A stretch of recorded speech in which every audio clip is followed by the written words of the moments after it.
پر دې کند او کپره خامه او نهواره لار تګ د عامو خلکو لپاره له سختو او ستونزمنو شرایطو سره مل دی. د سړک په اوږدو کې ژور ډبونه او لویې تیږې نه یوازې د تګ راتګ بهیر ستونزمن کړی بلکې د موټرو د تخنیکي ستونزو، ټرافیکي پیښو او د سپرلیو د زیات وخت مصرفولو لامل هم ګرځي. د دې سیمې اوسیدونکي وایي چې پر دې لارې سفر کول هره دقیقه د زغم ازموینه ده.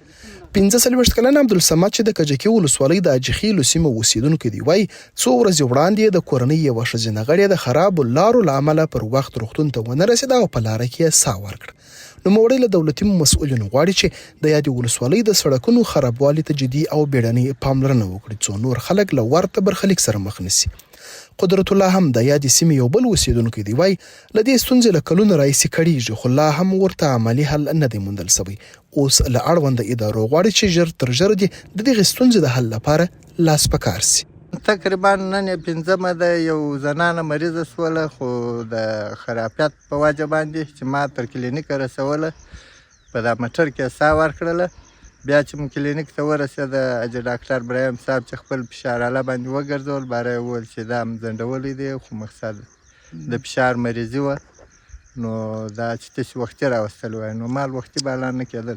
موږ دلته چې دغه د سړک د کمبود سره موږ ډېر په تکلیف یو، یعنې مریض ته هېڅ ځای نه سو رسولی، حتی که یې نږدې کلینیک که موږ مریض نه سو رسولی، که باران خټې خو بیخي نه سو رسولی.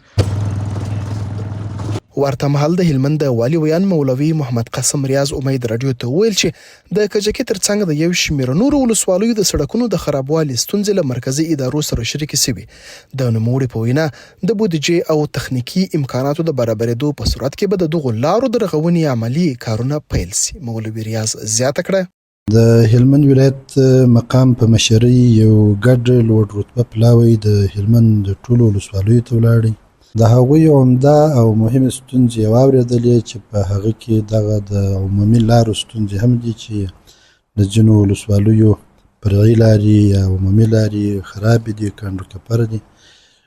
د دې دپاره پلان سته او د مشرانو سره هم موضوع شریکه سوې ده. انشاءالله چې د امکاناتو او بودیجې په پیدا کېدلو سره به دغه ټولو ستونزو ته رسېدګي وشي. د هلمند د کجکي ولسوالۍ اوسیدونکي پر داسې مهال د لارو د خرابوالي شکایت کوي چې تیر دولت کې هم د یادې ولسوالۍ اوسیدونکي د ګڼو بنسټیزو حیاتي چوپړونو بې برخې پاتې سوي. شاولي زیارمل، امید راډیو، هلمند.